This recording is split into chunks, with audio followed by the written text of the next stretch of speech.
सुन लेते हैं। हम सभी के लिए बहुत बड़ा आशीर्वाद है। ये धरती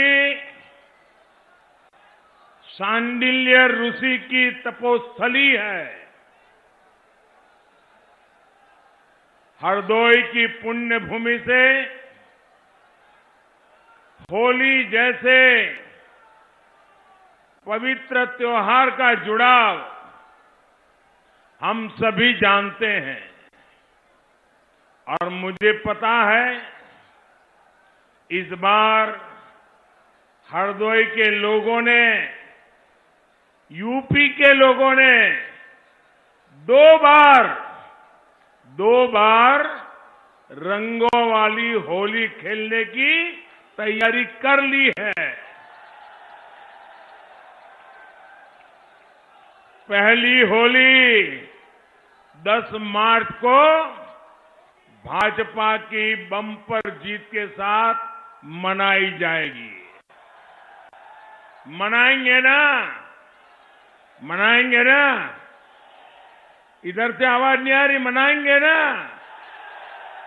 लेकिन अगर होली 10 मार्च को धाम धूम से मनानी है तो अभी तैयारी पोलिंग बूथ में करनी पड़ेगी। करोगे? एक एक पोलिंग बूथ में करोगे? घर घर जाओगे? देखिए, आप लोगों पर मेरा कोई हक है। मैं बता सकता हूं ना आपको, मैं काम बता सकता हूं ना, क्योंकि आपने शायद ही कोई ऐसा चुना होगा कि मुझे न बुलाया हो और मैं आया न हूं। अगर आपके कहने पर मैं हाजिर हो जाता हूं तो मेरे कहने पर आप बूथ में लग जाएंगे ना? पक्का लग जाएंगे। आज तीसरे चरण में भी बिना बटे एकजुट होकर कमल के निशान पर भारी मतदान हो रहा है। अब तक जो खबरें मिली हैं बहुत उत्साहवर्धक है और आज यूपी के साथ साथ पंजाब में भी वोट पड़ रहे हैं।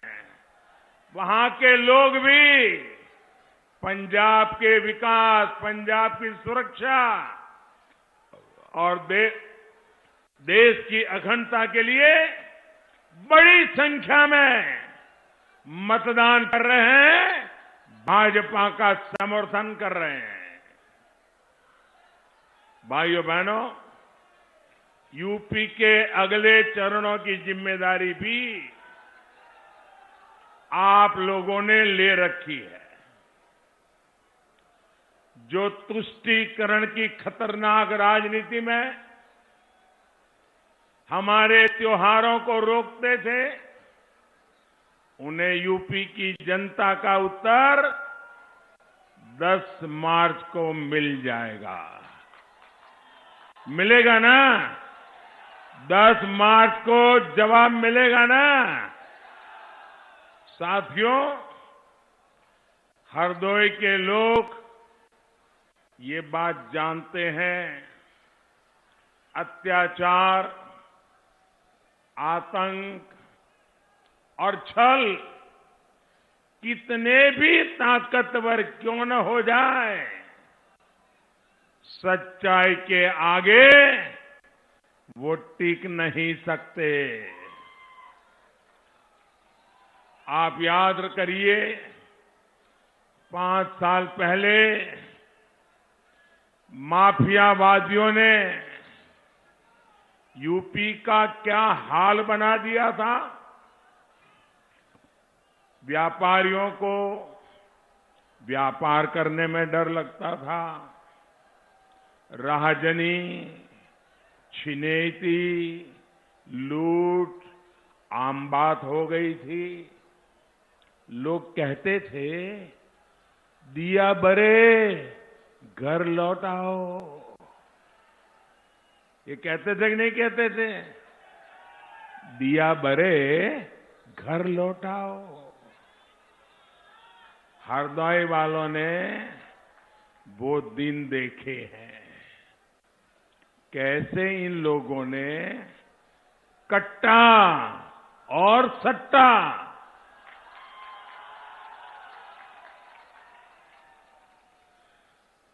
एक कट्टा और सट्टा वालों को खुली छूट दे रखी थी। हमारी माताएं परेशान रहती थी, बेटी घर से निकले हैं तो रात शाम को सुरक्षित घर लौट आए, कोई दुर्घटना उनके साथ न हो जाए। अपराधियों को इन घोर परिवारवादियों की सरकार का पूरा संरक्षण होता था। लेकिन हरदोई की जनता देख रही है कि आज कैसे सबका हिसाब हो रहा है। हिसाब हो रहा है कि नहीं? बराबर ठीक हो रहा है ना? माफिया, अपराधी खुद जमानत रद्द करवाकर जेल के भीतर पहुंचे हुए हैं। भाइयों और बहनों, बुरी तरह चुनाव हार रहे इन घोर परिवारवादी अब जात पात के नाम पर जहर फैलाएंगे। लेकिन आपको केवल एक ही बात याद रखनी है, एक ही मंत्र, यूपी का विकास, विकास, विकास, देश का विकास, विकास, विकास। ये वो लोग हैं जो कुर्सी के लिए अपने परिवार से भी सबसे लड़ जाते हैं। इसलिए ये घोर परिवारवादी किसी जाति या समाज के लिए भी नहीं हो सकते। साथियों, यूपी में आपने जिस डबल इंजन की सरकार को आशीर्वाद दिया है, वो किसी एक खानदान की सरकार नहीं है। कोई कह सकता है क्या कि यूपी में खानदान की सरकार है? कोई कह सकता है दिल्ली में भारत की सरकार खानदान की सरकार है? कोई कह सकता है क्या? ये गरीब, किसान, नौजवानों की सरकार है। हमने 5 साल आपके लिए जी तोड़ मेहनत की है। लेकिन मुझे इस बात का अफसोस है कि 2014 से लेकर 2017 के बीच यूपी में इन परिवारवादियों ने एक भी काम में मेरा साथ नहीं दिया। भाइयों, मुझे बताइए, यूपी का मैं सांसद हूं, यूपी के लोगों की मदद से मैं प्रधानमंत्री बन गया, और मैं यूपी के लिए कोई काम करूं, और लखनऊ में इनकी सरकार बैठी थी, 17 तक मुझे कोई काम नहीं करने दिया। भाइयों बहनों, ऐसे लोगों को फिर से अगर लाओगे तो मुझे काम करने देंगे क्या? जरा पूरी ताकत से बताओ ना, मुझे काम करने देंगे क्या? आपका भला करने देंगे क्या? माताओं बहनों की सेवा करने देंगे क्या? नौजवानों के लिए काम करने देंगे क्या? तो ऐसे लोगों को आने देना है क्या? आने देना है क्या? पक्का? इन लोगों ने ठान लिया था कि यूपी में विकास का कोई काम केंद्र सरकार को करने ही नहीं देंगे। अरे इतने शर्माते थे, इतने शर्माते थे, शायद भीतर से इतने कांपते थे कि मैं यहां आता था, कार्यक्रम करता था, वो मेरे साथ मंच पे ले आते थे, एयरपोर्ट से ही भाग जाते थे। उनको डर लगता था कि ये कहीं कुछ पूछ लेंगे और मैं कुछ जवाब नहीं दे पाऊंगा तो क्या होगा। साथियों, यूपी में गरीब के लिए काम तब शुरू हुआ जब 2017 में आपने यहां डबल इंजन की सरकार बनाई। इन 5 सालों में हमने हरदोई के करीब 70,000 गरीब परिवारों को प्रधानमंत्री आवास दिए। यह आंकड़ा याद रहेगा आपको? आंकड़ा आपको याद रहेगा? मैं आप लोगों से बात कर रहा हूं भाई, ये आंकड़ा आपको याद रहेगा? हरदोई में हमने आकर के योगी जी की सरकार बनने के बाद 70,000 गरीब परिवारों को प्रधानमंत्री आवास दिए। लेकिन इसके समय में हरदोई में प्रधानमंत्री आवास योजना के तहत शायद मुश्किल से आप उंगली से गिन सको इतने घर भी नहीं बनाए थे। क्या एक गरीब का भला हुआ था क्या? हमने गरीब का भला किया कि नहीं किया? गरीब को पक्का घर मिला मतलब नई जिंदगी मिली कि ना मिली? इनके समय में शौचालय बने, गरीब के लिए शौचालय बने। कितने बने? 34,000। आंकड़ा याद रखोगे? आप आंकड़ा याद रखोगे? कितने शौचालय बने? 34,000। योगी जी के आने के बाद कितने शौचालय बने? उनके जमाने में 34,000, योगी जी के जमाने में 5 लाख। कहां 34,000 और कहां 5 लाख? ये पैसा कहां जाता था भाई? ये योगी जी के पैसे गरीब के घर तक पहुंचते थे, शौचालय बनता था, हिसाब लिया जाता था, और उनके जमाने में 34,000 बने। बाकी क्या हुआ ये तो आपको पोलिंग बूथ पे जाके बताना होगा। इसी तरह योगी जी की सरकार आई, तब हम पूरे प्रदेश में गरीब बहनों के लिए उज्ज्वला के गैस सिलेंडर दे पाए, गरीबों के मुफ्त इलाज के लिए आयुष्मान कार्ड की सुविधा दे पाए।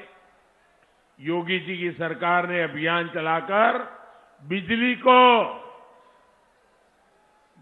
हर घर, गरीब के घर तक बिजली पहुंचाया, नई बिजली कनेक्शन दिए, गांव-गांव बिजली पहुंची है। लेकिन भाई और बहनों, जिन्होंने तब आपके घरों को अंधेरे में रखा, सिर्फ अपना घर रोशन किया, वो आज आपसे झूठे वायदे कर रहे हैं। आप याद करिए, इनके समय में आपके गांवों में दिन में कितने घंटे बिजली आती थी?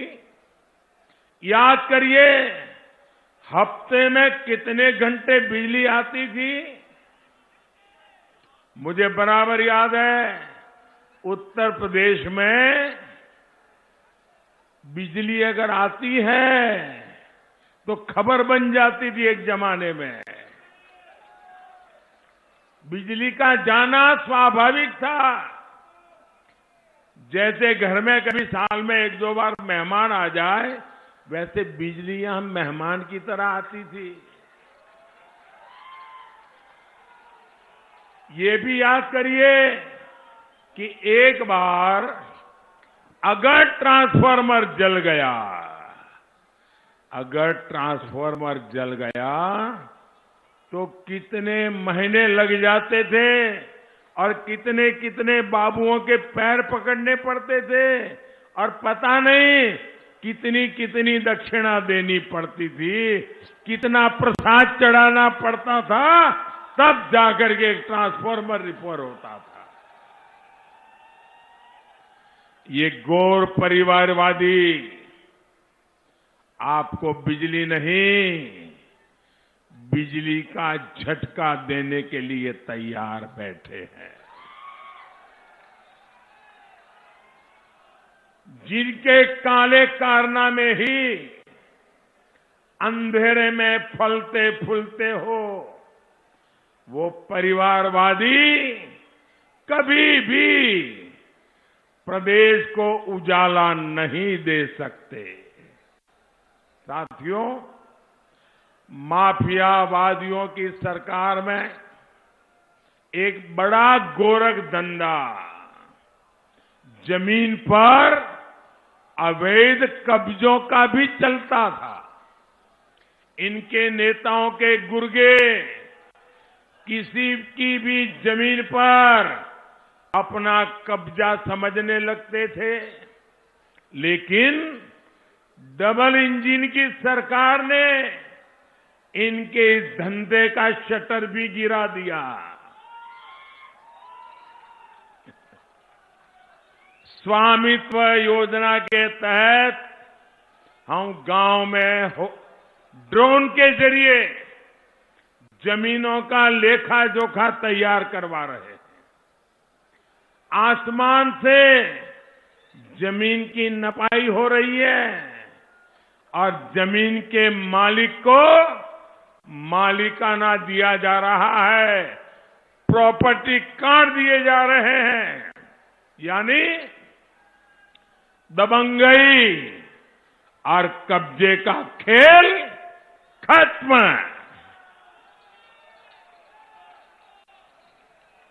यूपी में हमारी सरकार 23 लाख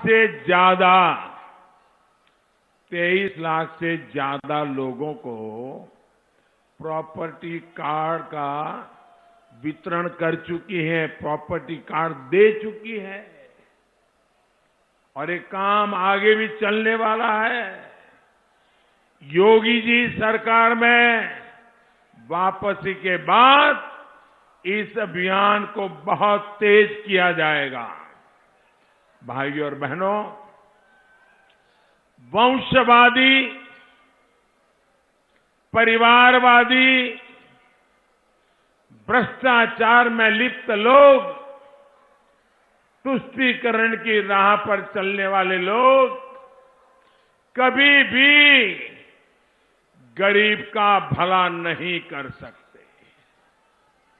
आप देखिए, कोरोना की इतनी बड़ी वैश्विक महामारी आई, हमने किसी भी गरीब को भूखे नहीं सोने दिया। प्रधानमंत्री गरीब कल्याण योजना के जरिए हर गरीब को मुफ्त राशन दिया जा रहा है। पूरी दुनिया में इतनी बड़ी महामारी आई है, पूरी दुनिया में, लेकिन भाइयों बहनों, मैंने कभी मेरे गरीब परिवार को भूखा सोने नहीं दिया है। गरीब के घर का चूल्हा जलता रहे, इसके लिए दिन रात काम किया है भाई। भाइयों बहनों, ये बातें टीवी में आती हो या न आती हो, अखबार में छपती हो या न छपती हो, लेकिन जब सच्चे मन से पवित्र संकल्प के साथ सिर्फ और सिर्फ सेवा भाव से जब काम करते हैं ना, तो गरीब के दिलों में जगह बन जाती है। मैं कल ये सोशल मीडिया में एक वीडियो देख रहा था और मेरा मन करता है वो मैं आज बात बताऊं मैंने क्या देखा। बताऊं ना? बताऊं ना? मैं चाहता हूं कि मैं आपके सामने, खास करके मेरे उत्तर प्रदेश के भाइयों बहनों के सामने, ये बात मेरे दिल को छू गई, इसलिए मैं बताना चाहता हूं। उस वीडियो जो मेरे पास पहुंचा उसमें एक बहुत ही गरीब बुजुर्ग महिला, और मैं देख करके कह सकता हूं शायद उस मां को कभी स्कूल में जाकर के पढ़ाई करने का बहुत सौभाग्य नहीं मिला होगा। ऐसी एक गरीब बुजुर्ग मां, एक ऐसे ही आजकल जाते हैं ना टीवी, हमारे ऐसे मित्र सारे, तो ऐसे कोई डंडा लेकर के पहुंच गया इंटरव्यू करने के लिए। वो गरीब मां को तो क्या मालूम, वो आके खड़ा हो गया, उसने ऐसे ही उनको जरा टेढ़े मेढ़े सवाल पूछना शुरू किया। उस गरीब महिला बुजुर्ग मां से पूछा कि आपके यहां चुनाव कब है? और मजा ये है कि उस मां ने सही तारीख बताई कि फलानी तारीख को हमारे यहां चुनाव है। लेकिन उसके साथ साथ ये भी कह दिया मां ने, ताकि वो आकर के सर खाए नहीं, नया सवाल पूछे नहीं, उन्होंने कहा चुनाव है फलानी तारीख को और हमने नमक खाया है, हम धोखा नहीं देंगे। एक गरीब बुजुर्ग अनपढ़ मां उस बुजुर्ग महिला से फिर पूछा किसका नमक खाया है, किसे धोखा नहीं देगी? तो उस मां ने कहा मोदी का नमक खाया है। वो बुजुर्ग महिला के साथ उनके बुजुर्ग पति भी बैठे थे, उन्होंने भी उस मां ने जो कहा उनके पतिदेव ने भी उसको समर्थन दिया, हां में हां मिलाई। फिर उस बुजुर्ग महिला से पूछा गया कि मोदी ने ऐसा क्या किया है? साथियों, इस गरीब बुजुर्ग मां ने उत्तर दिया, ये उत्तर मैं कभी भूल नहीं सकता। उस मां ने कहा मोदी राशन दो हमें। फिर दोबारा कहा मां ने मोदी राशन दो हमें। भाई और बहनों, फिर बाद में उस महिला ने बताया, उस मां ने बताया कि कितना राशन उनके परिवार को मुफ्त मिल रहा है। ये मेरा सौभाग्य है कि वो बूढ़ी मां जो कभी मुझे मिली नहीं है, वो मां इतना मुझे आशीर्वाद दे रही है। जब इतनी माताएं बहतें मुझे आशीर्वाद दे रही हो, तो भाइयों बहनों, मुझे काम करने का हौसला बढ़ेगा कि नहीं बढ़ेगा? मैं ज्यादा से ज्यादा काम करूंगा कि नहीं करूंगा? हर नागरिक के लिए करूंगा कि नहीं करूंगा? माताओं बहनों के लिए करूंगा कि नहीं करूंगा? नौजवान के लिए करूंगा कि नहीं करूंगा? आप जब इतने आशीर्वाद देते हो तो जिंदगी किस काम की मेरे भाइयों बहनों, ये आपके लिए है।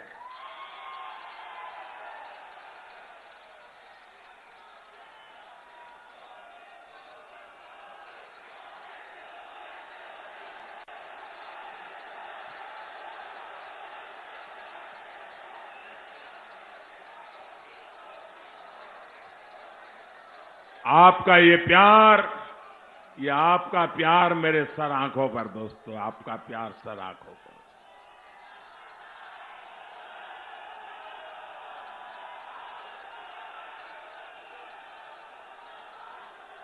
दिल्ली के सत्ता के जिन गलियारों में ज्यादातर समय अमीरों और परिवारवादियों का कब्जा रहा, वहां आज आप सबने एक गरीब मां के बेटे को आपकी सेवा के लिए बिठाया है।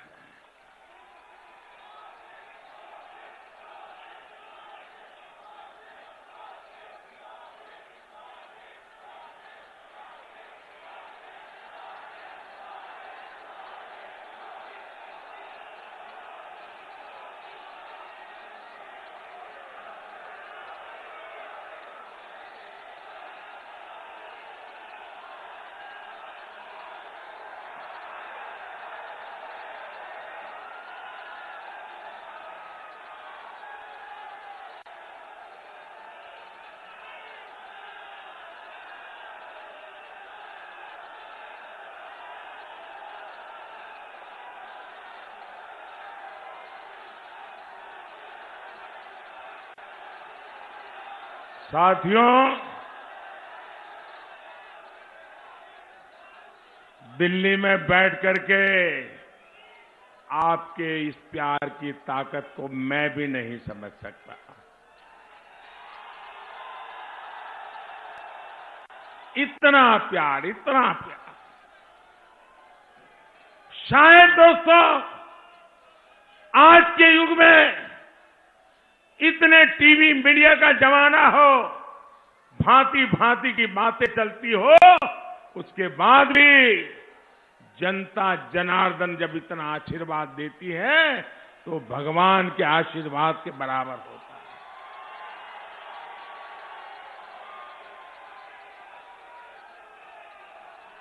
है। मैं जानता हूं कि महामारी के समय में मुफ्त राशन की योजना ने गरीबों की कितनी बड़ी सेवा की है। यूपी के गांव में इस तरह की चर्चा के मुझे कई संदेश मिले हैं, जहां लोग यही कह रहे हैं कि हमने मोदी का नमक खाया है, हम मोदी को धोखा नहीं देंगे। लेकिन साथियों, मैं ये भी कहूंगा, हम सबने, मेरी ये बात ज्यादा याद रखिएगा, हम सबने मां भारती का नमक खाया है, हिंदुस्तान का नमक खाया है। हम सबका परिश्रम हिंदुस्तान के लिए होना चाहिए, मां भारती के लिए होना चाहिए, हमारे देश के लिए होना चाहिए। हम सबका लक्ष्य यही होना चाहिए कि गरीब के जीवन से हम मुश्किलें कम से कम, जल्द से जल्द कैसे करें। जब गरीब की चिंता हो तो गरीब का कल्याण सबसे बड़ी प्राथमिकता होती है। यही काम हमने कोरोना के टीके के लिए भी किया। गरीब, दलित, वंचित, पिछड़े, किसी को भी ये नहीं सोचना पड़ा कि अमीर को कोरोना का टीका तो लग जाएगा, लेकिन हम गरीब क्या करेंगे, ये उसको कभी सोचना नहीं पड़ा। भाइयों बहनों, आप सबका टीका लगा है? जरा हाथ ऊपर करके बताइए, आप सबका टीका लगा है? आपको एक पैसे का खर्चा हुआ है? मुझे बताइए, पहले की सरकारें होती ते ऊपर ऊपर के लोगों को टीका लगता, गरीब के घर टीका पहुंचते पहुंचते 10-10, 20-20 साल लग जाते भाइयों बहनों, लेकिन मैंने घर घर टीका पहुंचा दिया। हमने टीका लगाकर हिंदुस्तान के मेरे हर भाई बहन को, गरीब से गरीब को भी सुरक्षा का कवच दिया है। लेकिन जरा याद करिए, उस मुश्किल समय में ये घोर परिवारवादी, ये आपके आशीर्वाद जो पचा नहीं सकते हैं, ये लोग क्या कह रहे थे? ये लोग भारत में बनी वैक्सीन को बदनाम करने के लिए भांति भांति की अफवाहें चला रहे थे, भ्रम फैला रहे थे, लोगों को डरा रहे थे। ये लोग चाहते थे कि गरीब टीके से वंचित रह जाए, उसका जीवन खतरे में पड़ जाए।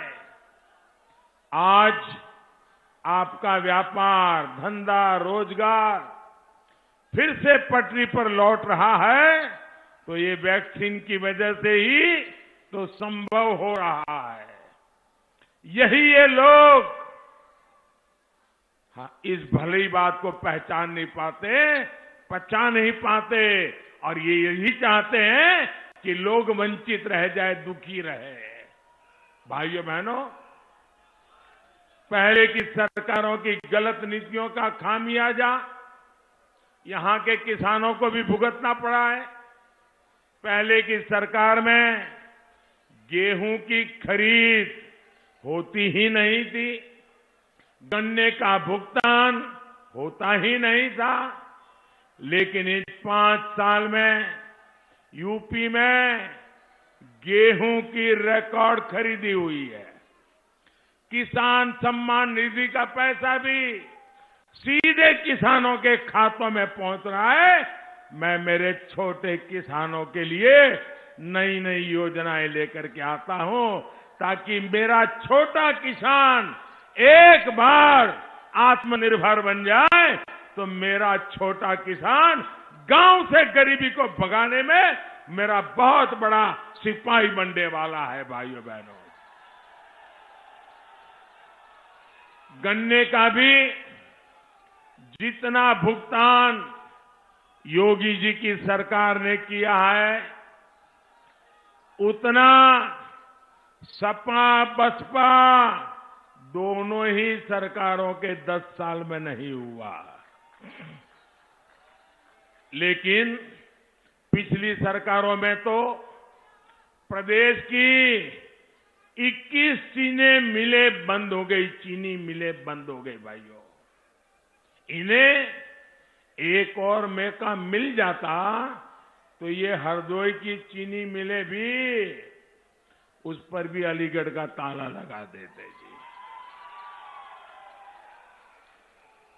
लेकिन ये हरदोई के लोग समझदार हैं, इसलिए उनका खेल चलने नहीं दिया।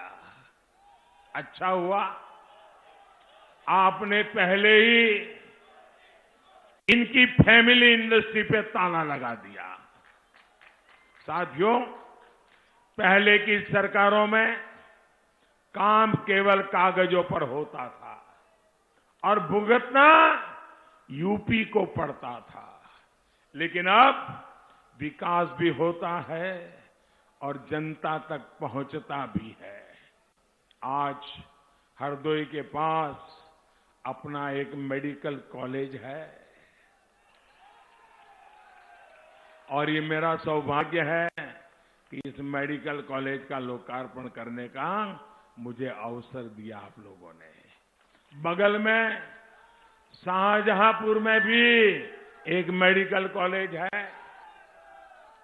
शिक्षा से लेकर स्वास्थ्य तक ये क्षेत्र हर दिशा में आगे बढ़ रहा है। गंगा एक्सप्रेसवे जैसी बड़ी सौगात हरदोई और इस पूरे इलाके को मिली है। यहां का हथकरघा उद्योग, यहां के कुटीर उद्योग, यहां के व्यापारी सबको छोटा मोटा कोई ने सहारा मिला है, लाभ मिला है। साथियों, आज मैं हरदोई से एक और महत्वपूर्ण विषय पर आपसे बात करना चाहता हूं और मैं चाहूंगा सिर्फ आप नहीं, अगर टीवी पे मेरा भाषण कोई सुन रहा है तो मेरे देश के वासियों को मैं कहता हूं, मैं गंभीर विषय की आज यहां से चर्चा करना चाहता हूं। आप भी मेरी बात को गौर से सुनिए। मेरे देशवासियों, मैं विस्तार से आज आपको एक बात बताना चाहता हूं। ये ऐसा विषय है जिससे सिर्फ यूपी ही नहीं बल्कि पूरा देश प्रभावित होता है। ये विषय है आतंकवाद। पिछले अनेक दशकों से हमारा देश आतंकवाद का कहर झेलता रहा है। जिहादी संगठनों की कुदृष्टि हमारी धरती, हमारी संस्कृति और हम लोगों के पर लगातार वो कुदृष्टि रही है।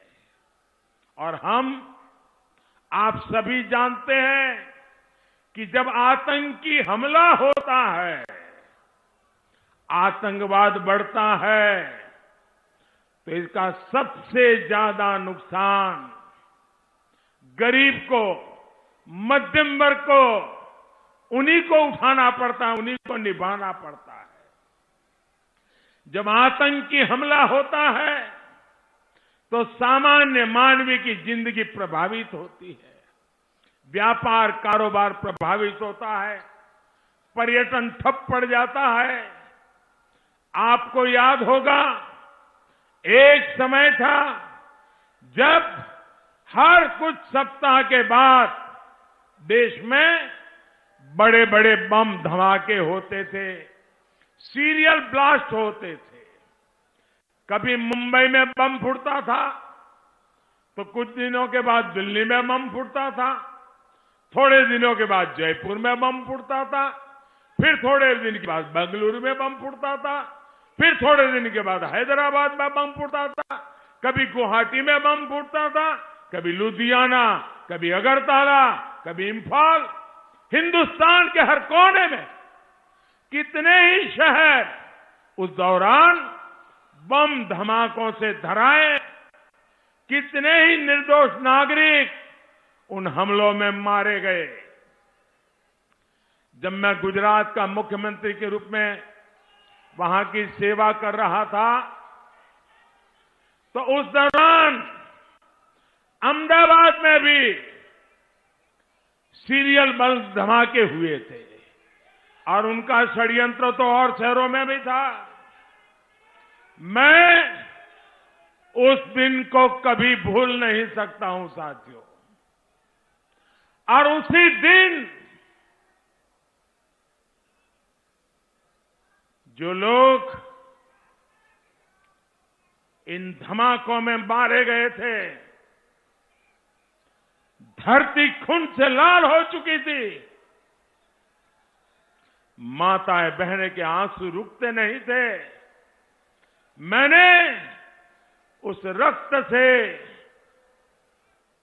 गीली हुई इस मिट्टी को उठा करके मैंने संकल्प लिया था कि मेरी सरकार इन आतंकवादियों को पाताल से भी खोज करके सजा देगी।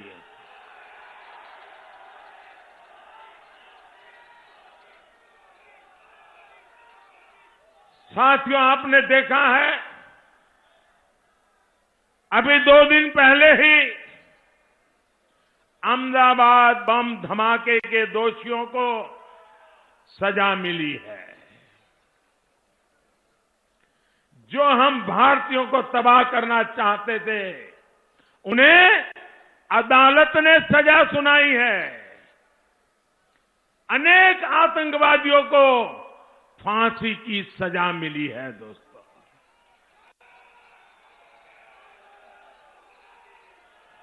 आज मैं विशेष तौर पर इसका जिक्र इसलिए कर रहा हूं क्योंकि कुछ राजनीतिक दल ऐसे ही आतंकवादियों के प्रति मेहरबान रहे हैं। ये राजनीतिक दल वोट बैंक के स्वार्थ में आतंकवाद को लेकर नरमी बरतते रहे हैं। ये देश की सुरक्षा के लिए बहुत खतरे की बात है। इसलिए हर देशवासी को इसके बारे में जानना जरूर चाहिए। साथियों, और ये गुजरात में बम धमाके हुए, कभी आपने सुना नहीं होगा। इस बम धमाके कैसे धमाके किए गए थे? 2 प्रकार से किए गए। पहले शहर में एक साथ 50-60 जगह पे धमाके, और उसके 2 घंटे के बाद अस्पताल में एक गाड़ी रखी थी, उसमें बड़ा धमाका, ताकि इन लोगों को जब अस्पताल लेके आए, उनके रिश्तेदार आए, अफसर आए, नेता आए, तब वो कार धमाका करे। अस्पताल के अंदर शायद ही पहली बार आतंकवादियों ने धमाका किया होगा। वहां भी काफी लोग मारे गए। लेकिन इन्होंने क्या किया साथियों? इन्होंने क्या किया? यहां समाजवादी पार्टी का जो चुनाव सिंबल है ना, उनका चुनाव का निशान है ना, तो शुरू में जो बम धमाके हुए, वो सारे के सारे बम धमाके उन्होंने बम साइकिल पर रखे हुए थे। अब देखिए, साइकिल पे बम रखे हुए थे, और जहां लोग सब्जी वगैरह खरीदने के लिए आते हैं, वहीं साइकिल पार्क करके चले गए थे, और एक समय चारों तरफ ये साइकिलों पर रखे हुए बम धमाके फूटे। मैं हैरान हूं, ये साइकिल को उन्होंने क्यों पसंद किया? यहां उत्तर प्रदेश में साथियों 2006 में काशी में बम धमाका हुआ था। संकट मोचन मंदिर भी धमाका किया गया था। वहां के कैंट रेलवे स्टेशन भी हमला किया गया था। तब यूपी में समाजवादी पार्टी की सरकार थी।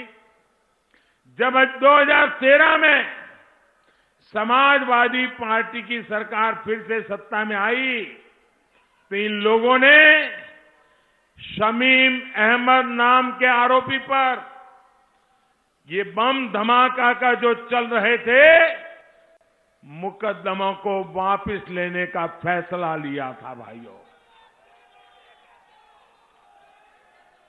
बहनों, क्या ये आपको मंजूर है? जिन्होंने काशी में धमाके किए, उनके केस वापस लेने का निर्णय उचित था क्या? ये लोगों को आप कभी भी मौका देंगे तो ये अपनी वारदातें करेंगे कि नहीं करेंगे? ऐसे ही आपको याद होगा 2007 में गोरखपुर में आतंकी हमला हुआ था।